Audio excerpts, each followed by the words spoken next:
Yeah, the point thing to remove stuff in the background doesn't include the posters, but I did let somebody replace with the Eris poster. Because they asked, ooh. I like this. I got this Ohio State mug for Christmas. And I like it, but it always sprays me. Whenever I close it, it gets coffee all over.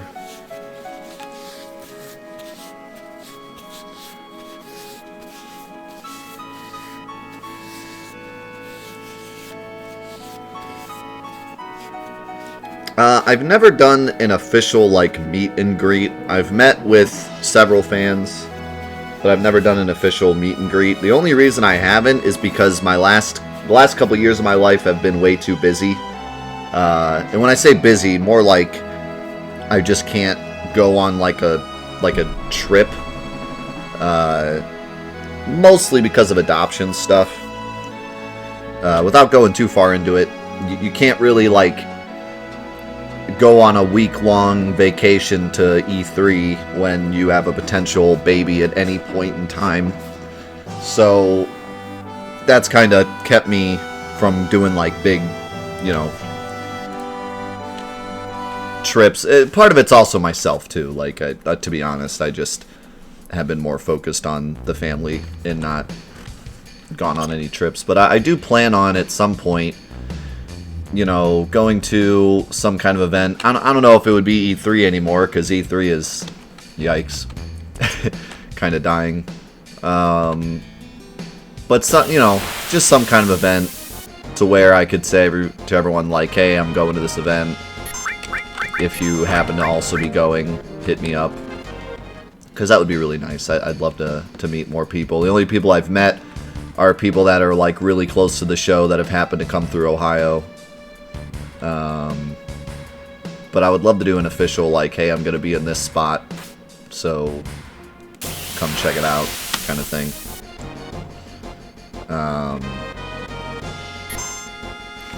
So yeah.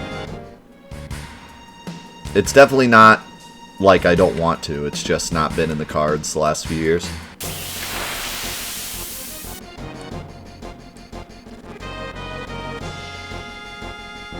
How's it going, Brobue?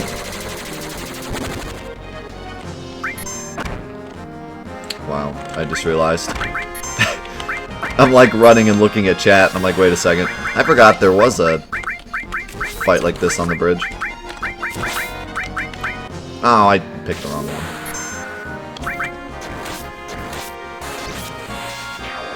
Okay, good. No, not good.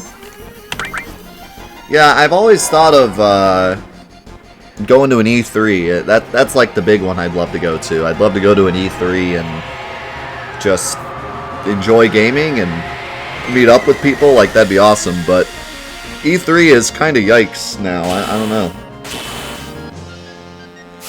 I mean, you know me. I'm a Sony fanboy. I love looking at all the other stuff as well. But Sony's definitely the company that I would be most interested in, and they're not going again.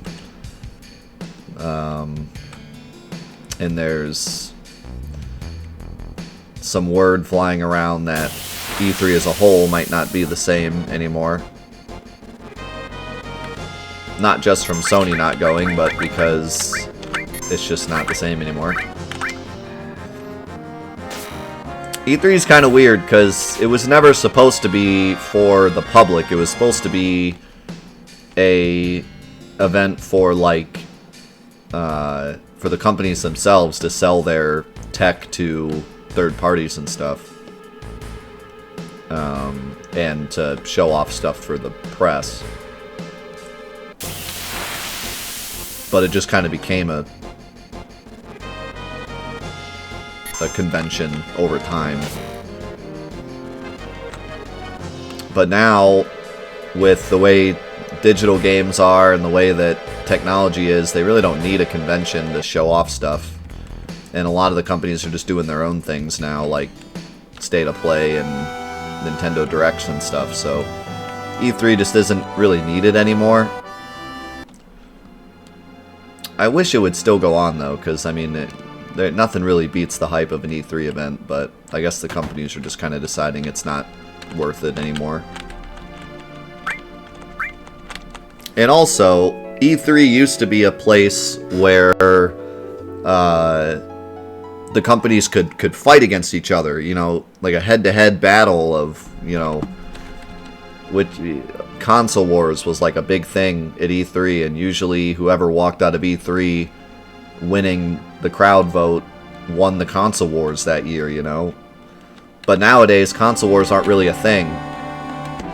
Sony has their own fan base, Nintendo has their own fan base, and Xbox has their own thing going on, so like there really isn't a console war anymore. If you like PC games, you'll probably buy, or you want a cable box, you'll probably buy an Xbox. If you're a Sony gamer or just someone that wants a console for all their games, and really like either a casual or a hardcore console player, you'll probably buy a PS4.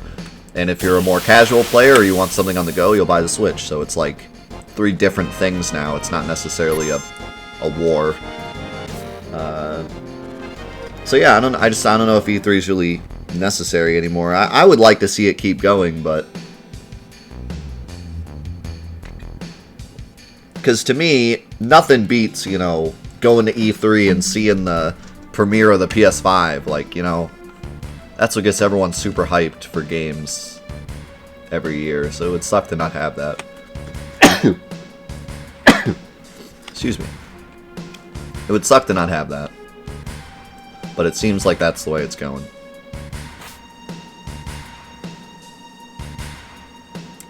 Perhaps we need less hype? That's a solid point.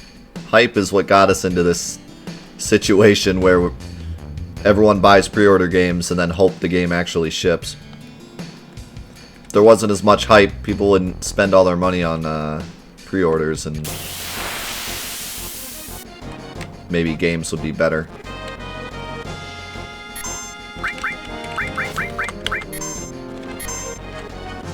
Alright, we still don't really have any healing, but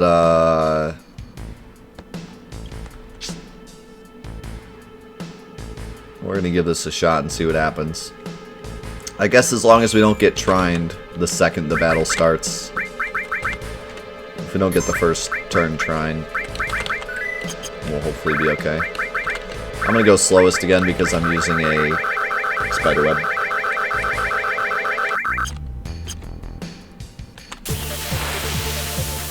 So for those of you that don't know, he has a 40% chance, I think, to use Trine turn 1. Maybe 30. And if he doesn't, he won't use it until he's in his second phase.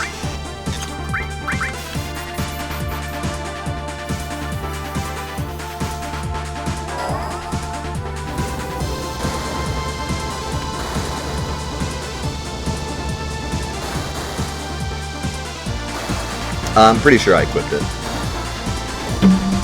on Cloud. Red 13 has the silver armlet.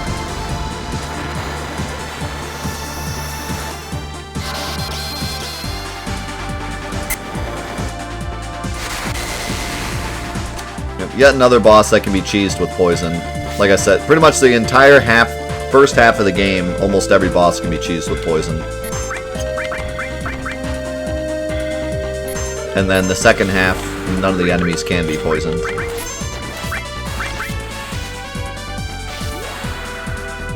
So the one saving grace we do have is that he can be paralyzed. And again, if you throw a spiderweb and then paralyze an enemy, it takes them a very long time to get unparalyzed, because paralysis works on the ATB. And if you slow them, then the ATB goes slower. So he'll be paralyzed for quite a while. But once he comes out of this paralysis, he's going to start trining and he's going to start curing. And both those things are a problem. So we'll see how it goes. How's it going, Mon? How's it going, Hot Sauce? Bloodborne cart.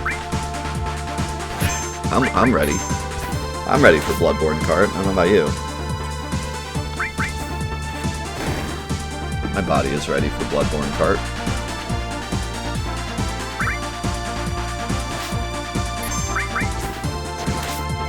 No, we never did get Flamethrower because we always ran away from the dragon. We couldn't kill him. What's up, the Gray?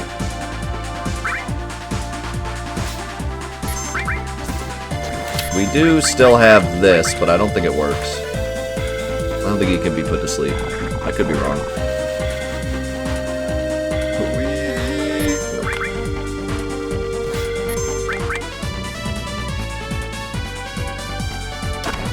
That's bad. I was kind of hoping he didn't do that. I was hoping he hit red 13. If I had come into this fight with Lunatic High, I think it would have gone a lot better. If I had haste that whole time that he was paralyzed.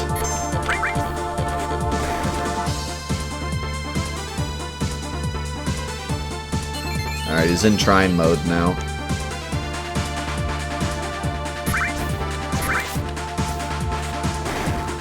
Also, Cure is terrible. It's going to be hard to get over it. Especially with Yuffie dead. How's it going, Envy?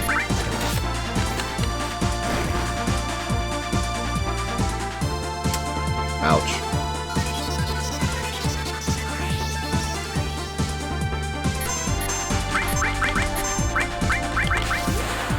We might be okay here, though.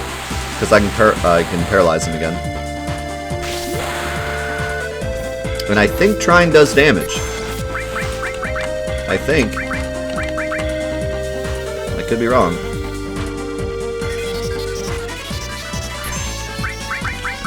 Oh yeah. We should be alright.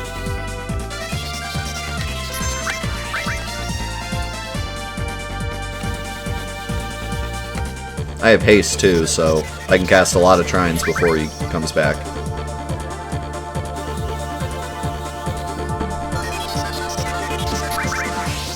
Doesn't matter, because we lose it after this fight. Doesn't matter if Yuffie learns it.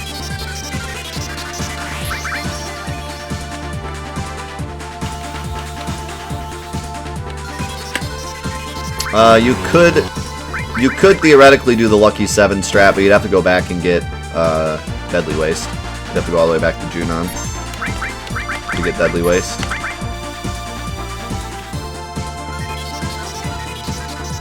Also, I don't know who can do 13 damage. Maybe Eris. I don't know what level she is. Don't heal. Ooh, we might survive. He has a silver armlet. Nope. Good lord, not even close. How's it going, Majestic? Nice.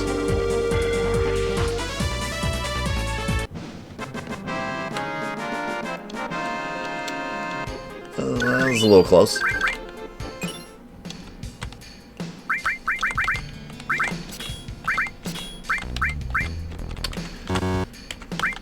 Say goodbye to the best weapon in the game.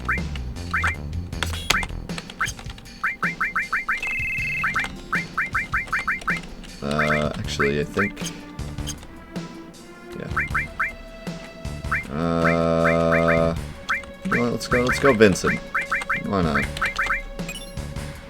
Give Vincent some love.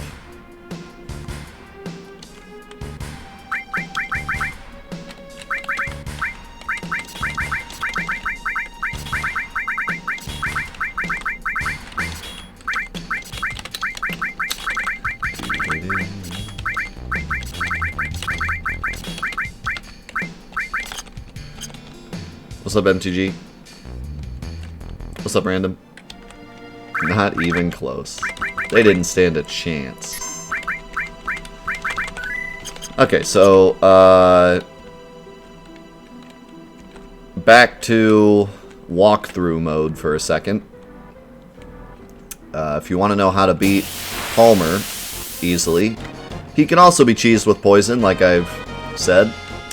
But also you can get Dazers here, which will really help against Palmer. And yes, Palmer is actually semi-scary in this mod. Surprisingly. Because you can't defend against his elements, and he does a lot of damage. I forgot to change the battle speed, so we're going to be here a minute.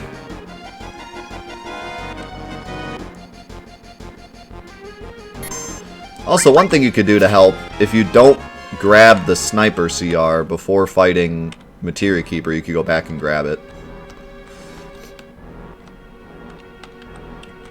I could also go back and grab the Power Soul if I wanted, since I didn't pick that up.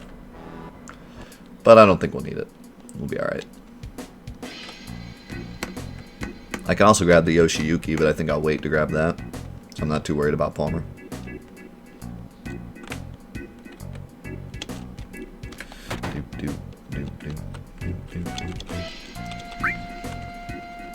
Oh yeah, right. We have no money. What do we have? The gem ring. Hey, who wants a gem ring?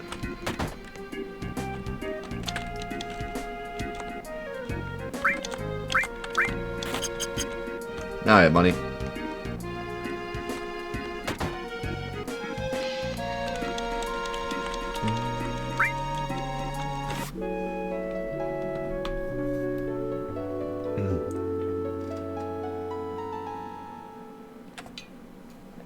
How's it going, Holy?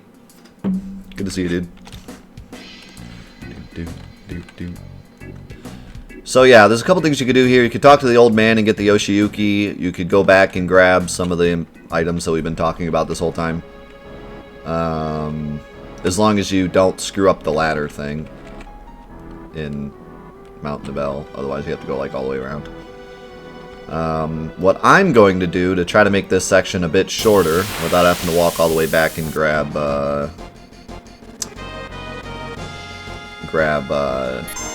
like right arms or spider webs or anything. I'm gonna grab a bunch of dazers and see if we can just beat them with those. Also, I'm gonna fight this. It's up to you. Like, I don't mind selling stuff because I'm not using it to purchase anything. I'm just using it to use ins, and ins are okay. It's up to you, really. I mean, I don't mind if you sell stuff, because the thing is, like I've said before, if you don't sell stuff to afford sleeping, then the only other alternative you have is to fight enemies, which will make you stronger. So by selling stuff, you're actually making it more difficult on yourself, so I would say selling is fine.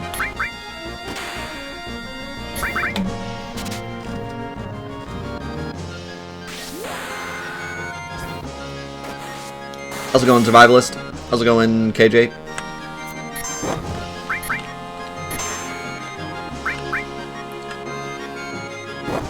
I haven't paid attention to this fight at all. Did we steal anything?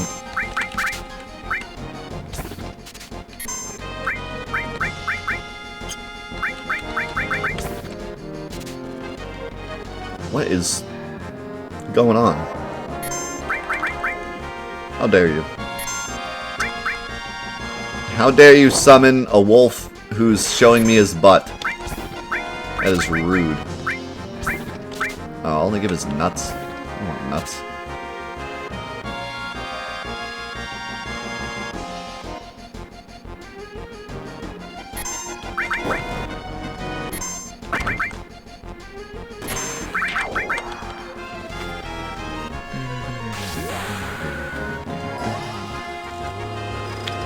Like I said before, honestly, a really good strat for Palmer would probably just be don't grab the Sniper CR, and then go back and grab it and just use Galleon Beast. Galleon Beast with Sniper CR probably just obliterate Palmer.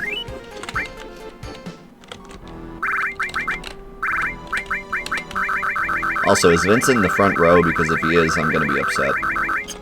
I'm upset. Why would you put him in the front row, game?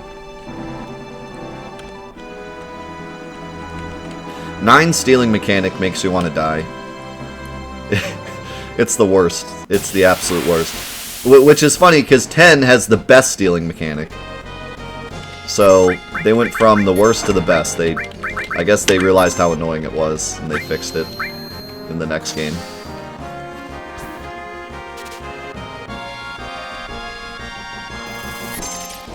I got one Dazer, run! Yeah, this is unfortunate. I don't really have much to do. Like, I don't have summons to, like, kill these enemies, so I'm just gonna have to steal and run and go heal and rinse and repeat.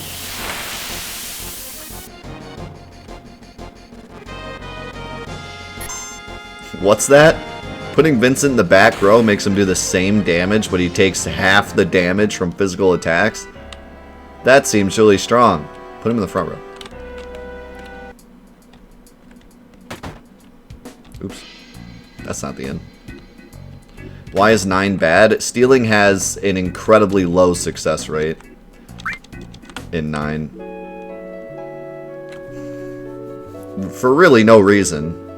Just to be annoying. I think enemies also have like a rare table. And I don't know if there's like any items that help with it either. Like stealing is just a bad time all around in 9.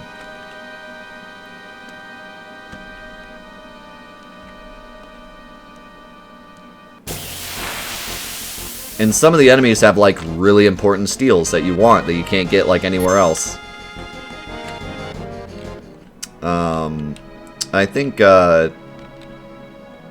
I think like only Zidane can learn steal too or something like that.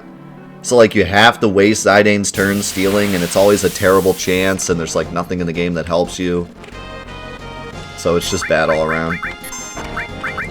10s is so good because it's automatic. You automatically steal an item, but the more you steal, the harder it gets. So the first time you steal it, you get it, and then each consecutive time you can continue to steal more and more, but it gets harder and harder. So if you want to steal a lot, you need to fight specific enemies over and over, but if you want to just steal one, you can quickly just steal it and be done. And then enemies have a rare table, but there's an item there's an ability you can get with Riku that makes it automatic. You automatically get the rare item.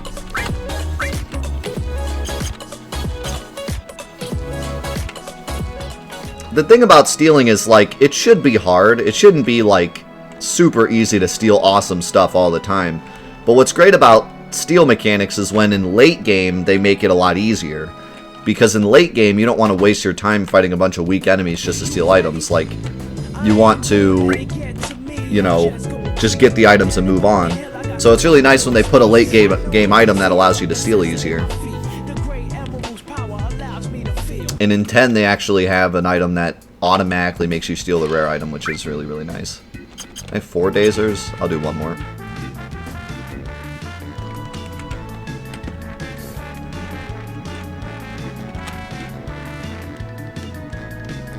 And oh my goodness, the train has returned.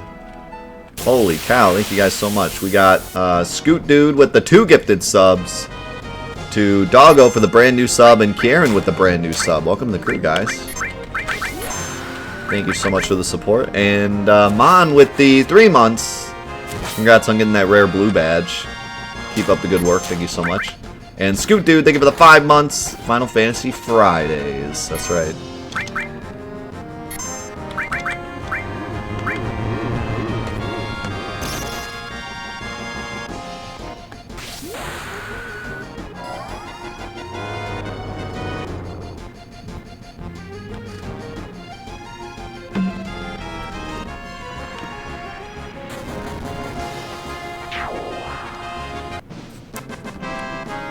Dang, Galleon Beast is so strong.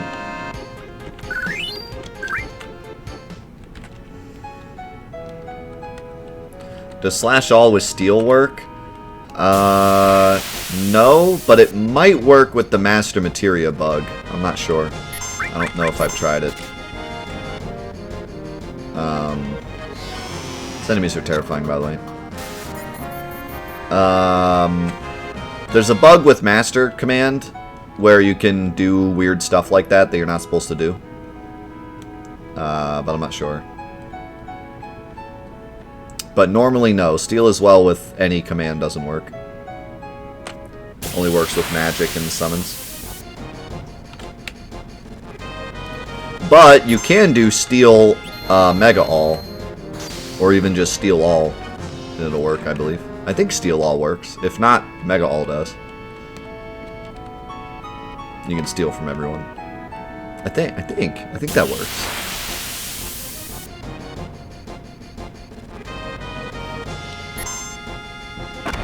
Steal as well works with commands. Does it work with Slash All? Because I definitely don't remember that working. Maybe I'm wrong. The thing is, if you want to steal from stuff, just put steal as well and Knights of the Round. Or Comet. And have a blast. That's the true strats. Okay, it doesn't work with... Yes, okay, so yeah, Master Command, that's what I was saying. I didn't know it works with other commands, though. Like, what, Death Blow? Maybe? Oh my god, Yuffie has 1 health.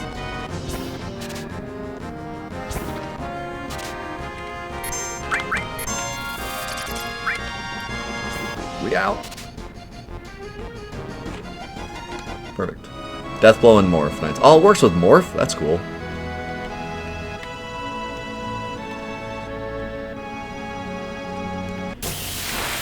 But yeah, there's a goofy bug with Master Command where they forgot to, like, turn off the ability for certain stuff to work with it, so you can do goofy stuff like heal with Death Blow and stuff.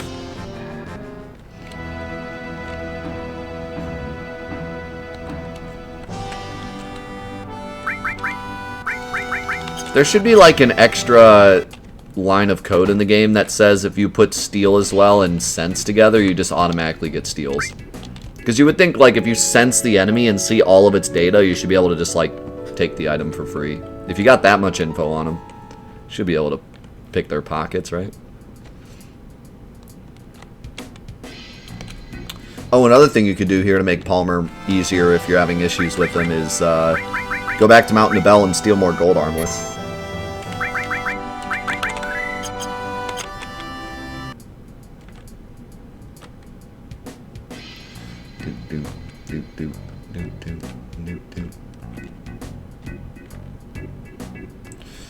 Alright, so we'll see if my my strategy works out.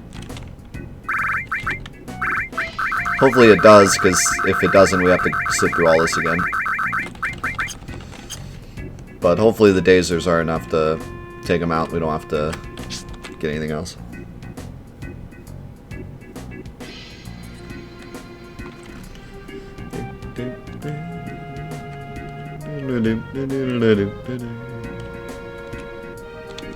Oh, whoops. I used to speedrun this game, I swear.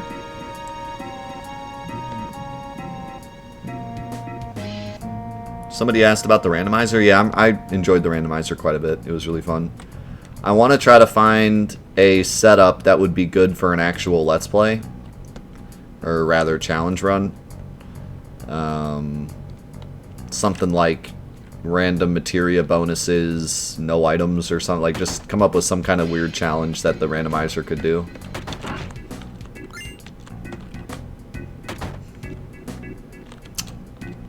I wonder if I should put Barrett in the party because I got the drill arm. Probably put him in the party instead of Yuffie.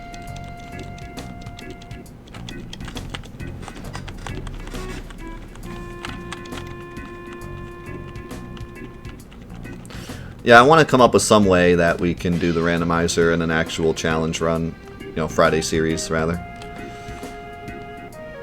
But, we gotta come up with something that really works, because the way I did it was I just randomized everything, and you wouldn't get through the whole game like that. It would just be complete nonsense. I mean, it'd be fun nonsense, but wouldn't really work out.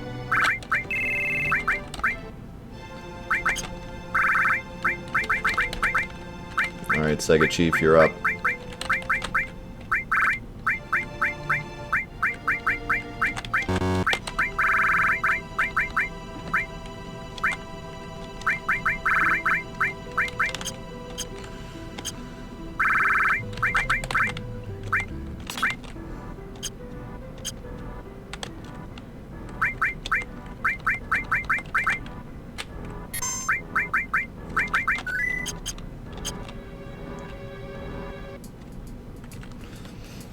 There's certain challenge runs you can do with the randomizer that don't really include randomizing stuff, like 0 XP and stuff. Which is, I'd like to do that in the future as well, but for now, I'd like to do something that actually takes advantage of the randomizer. Something, you know, something that randomizes. Oh yeah, good point.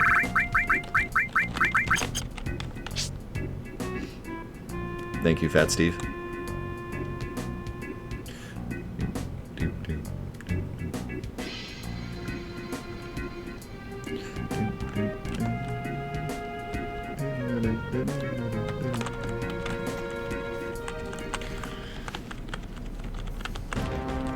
I'm the captain. Captain Darren.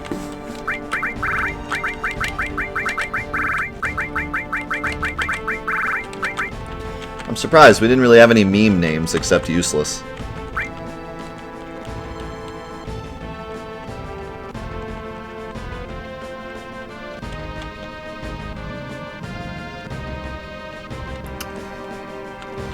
No, the randomizer is pretty stable. There's a couple things that cause it to crash, but Sega Chief's been working on those.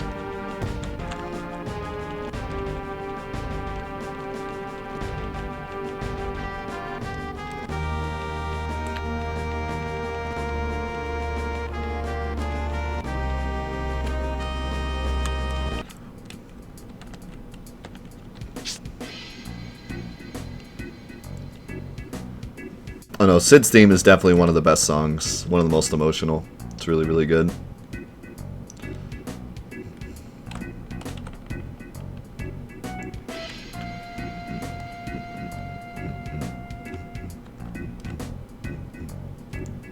Yeah, let's not talk about when I got into a fight with the Carry Armor Arms and they grabbed me and soft locked the game. That never happened.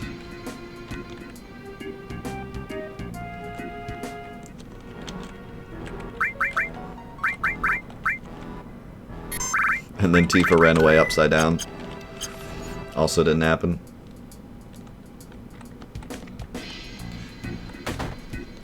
We don't talk about those things here. Oh, another thing you can do to make Palmer easier is you can grab the AK-47 here. And you're going to want to set that to turn off the safety. And then when he asks for lard, you just pump him full of lead. You don't even have to fight him, you just shoot him right here when he walks in, and then you just take the ship and run.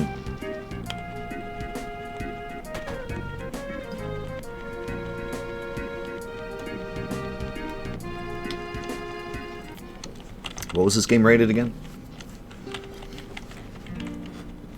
This might be the only game rated like T that has an AK-47 in it. Not to fact check that, but there's a chance.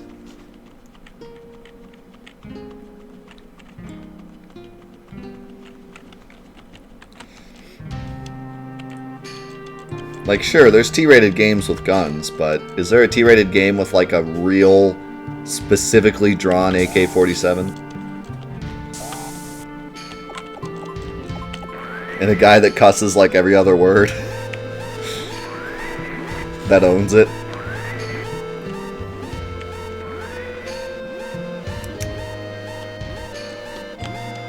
So you say the 90s were a saner time, but I don't know. In one way they were, and the other way it produced stuff like this where they were like, T.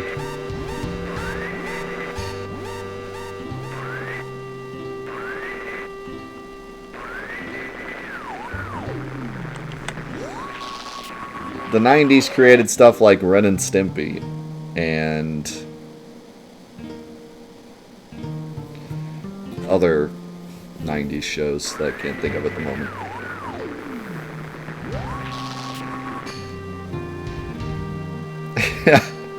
Tifa drops the R-bomb in a stairwell earlier. That happens. Rocco's Modern Life was twisted, but I wouldn't necessarily call it, like, inappropriate. It was just very strange.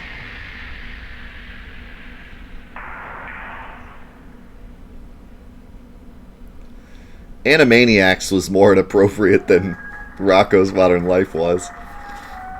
Was Animaniacs 90s? I was thinking potentially Animaniacs was like really early 2000s, but yeah, I think you're right. I think it was like 90s.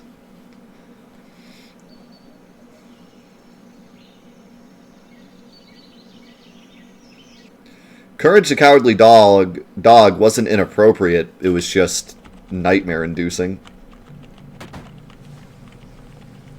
Hello, nurse.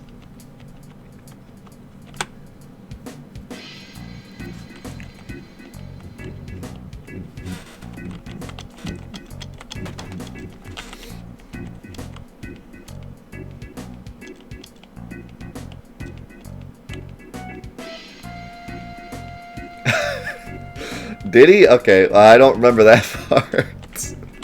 It's been a hot minute since I've seen Rocko's Modern Life. I don't remember that.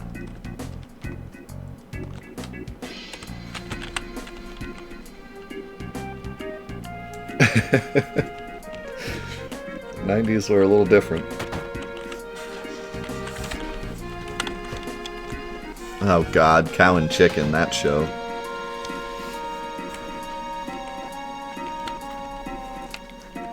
All 90s shows had pretty questionable moments. I mean, even newer shows have questionable moments, though. Like, SpongeBob has a lot of questionable moments.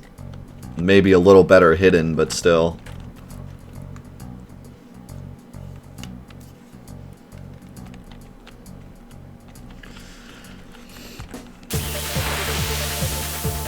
Alright, hopefully he doesn't just waste us.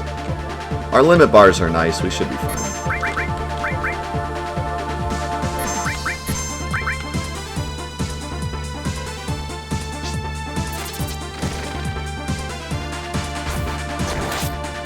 With the Dazers, we'll definitely be fine. If we had a spider web, it'd be even funnier, but because we don't have a spider web, we'll only get like one round of attacks before he gets up.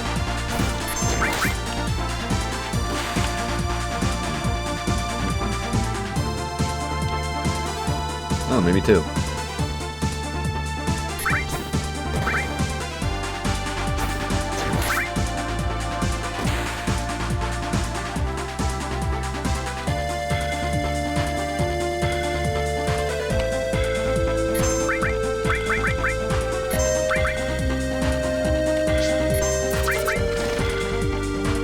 Hey, how's it going, Flare Spire? This does feel like a Final Fantasy VIII fight for some reason, I agree. It's all the guns, I guess.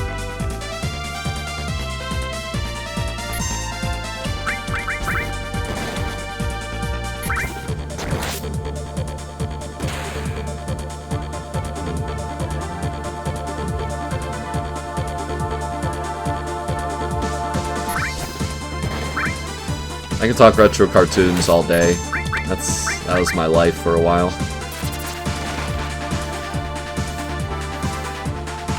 Cat Dog, Doug, Rugrats, Dexter's Lab, Powerpuff Girls, Samurai Jack, Foster's Home,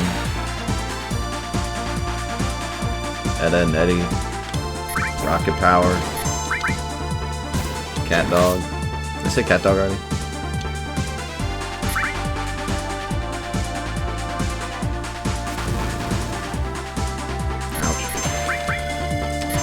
That was actually perfect, though. Because now I get full health.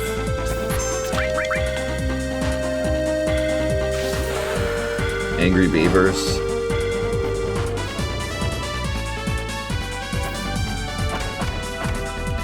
You want to talk about a show with some Okay.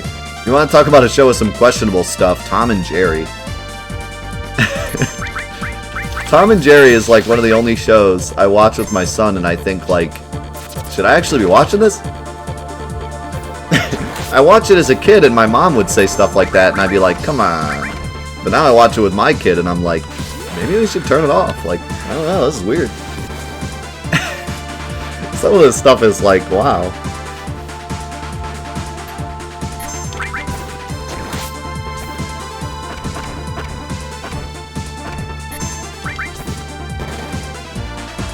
Pink Panther.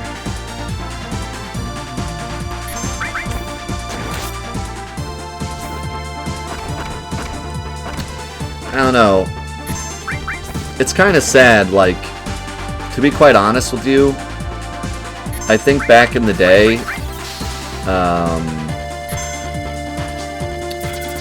when my mom would see me watching a cartoon show and they did something, like, pretty risky, she would be like, you know,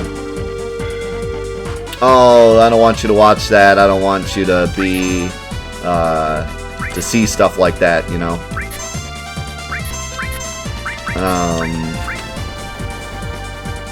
Holy crap, that damage. But nowadays, I almost feel like showing my son cartoons with a little bit of risky stuff in it is actually a good idea, because it, like, prepares him for what he's going to see when he's 12. Because nowadays, it seems like it's impossible to dodge stuff like that, like, with Netflix and just the way society is now. Like, I can't watch a single commercial, even on a kid's channel, without it being like, you know, what in the world? I almost feel like I should let him watch Tom and Jerry just to prepare him for the nonsense he's going to have to watch when he's 10.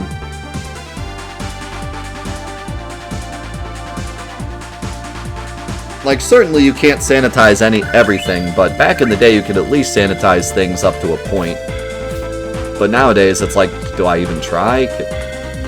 It's better to let him see it and then be like, you know, hey, you shouldn't say that word, and then he knows. I think the issue with my parents was that they tried to... Well, not really my parents. I shouldn't say that. My parents were pretty good with that. But, some parents, I think, sanitize too much, and then when they don't even know what's bad, you know what I mean? Like, they don't even know what a bad word is until they start using it, because they've never heard it. Might be better just to let them hear it so that they know it's bad, and then... You know what I mean? Back in the day, you could probably get away with that, but nowadays, it's like, I don't know. One show on Netflix, and they're gone. Go to a friend's house, they turn on Stranger Things, and it's all over. Like, it's like you might as well just prepare them now. Oh yeah, that's right. Censor. This is a weird place to end this because the music like stops, but it's fine.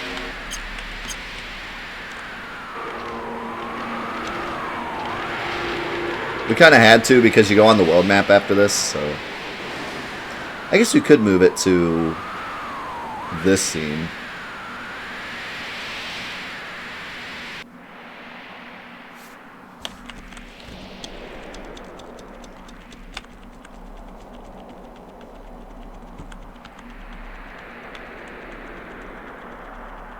Just show him Pulp Fiction and be done with it. Alright, you're going a little far here. Going a little too far. Maybe ease him into Pulp Fiction.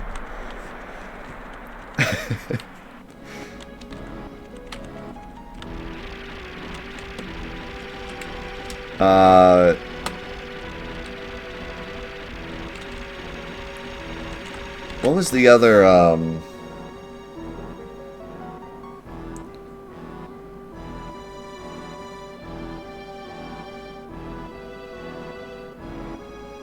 wasn't there another note I was going to make? I forget what it was now. Oh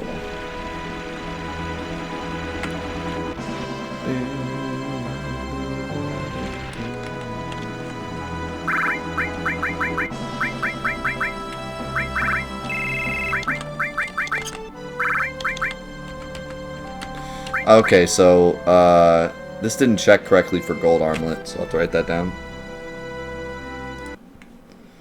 Not there.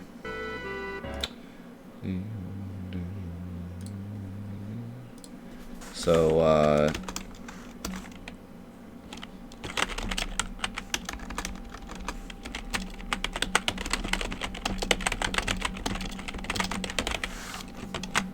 put that down. Which is fine. You just got Sid, so... well, actually...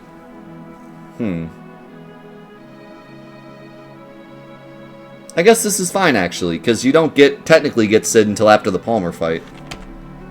So, I guess it's fine that he has the gold armlet.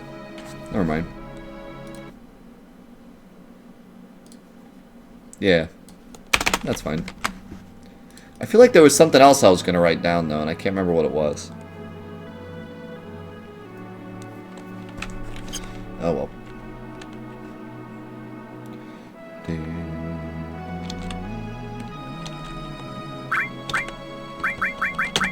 Hey, nice, Durian. Yeah, unfortunately we're reaching the end of Scavenger for today, but we do have some other stuff that we'll be doing the rest of the day.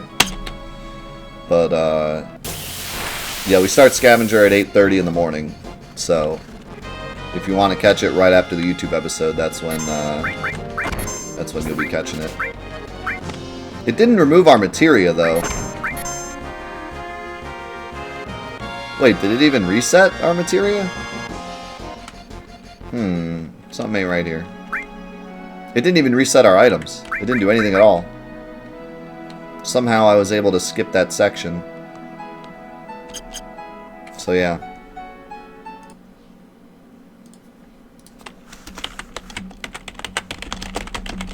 Something went wrong. I'll have to look into it. Luckily I didn't really have much.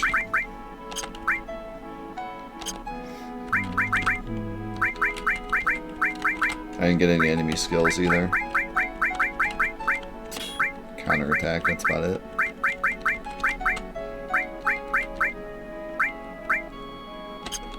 I believe we do, because it asked me. Let me see. What the? Let's see here. Was that supposed to be a section or not?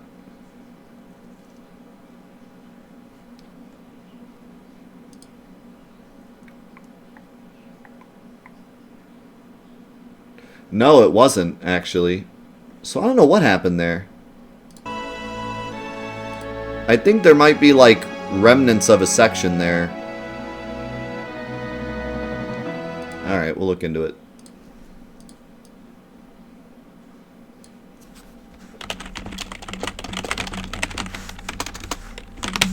So I think at one point there was a section there, but we took it out, and I guess the party swap is still in there.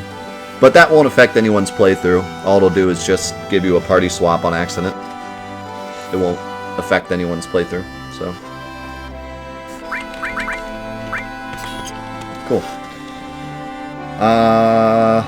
Alright. So this section I might as well just go right to the temple because the next section starts in the temple. This is one of the only sections that has a unique spot where it goes off. It doesn't go off at the end of a boss. It goes off when the temple starts. We did that to make it a little more difficult. So you can't just grab a bunch of stuff on the world map and then jump in the temple. The temple itself is a section. So it gives it a little more weight. And this will be the first really difficult section past like Midgar. This is kind of the first big test because this section is not easy. It's going to be difficult.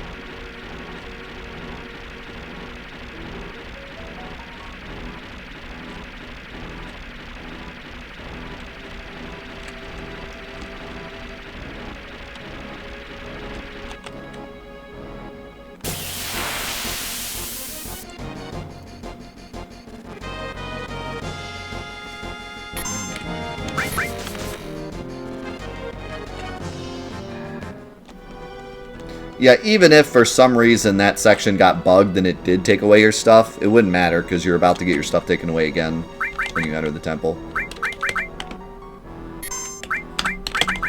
Alright, cool. Well, we'll end here for today because this is a good spot to end right before the temple. So, thank you guys for watching Scavenger. I want to give a special shout out to everyone who has sent me, bug fixes and stuff over the last couple weeks. It's been really nice. Luckily, we didn't have too much problem. The first couple sections we had the issues and we fixed those up right away. But then after that, everyone's having a pretty good time through it. I haven't had any other big issues. Small stuff here and there, but nothing that makes the game impossible to get through or anything. And now this version is very stable, and most people are playing on this version now. But yeah, we'll continue to improve it. There might be a big update for it soon that will make the sections a lot smoother. So look out for that. But otherwise, thank you for watching the walkthrough of the mod. I hope it's helped you if you've used this for an actual walkthrough. And if you're just using it for fun, then I hope you're enjoying it so far. Thank you so much for the support and the love, and we'll catch you next time, YouTube, for more Scavenger mod walkthrough death challenge action. Peace out.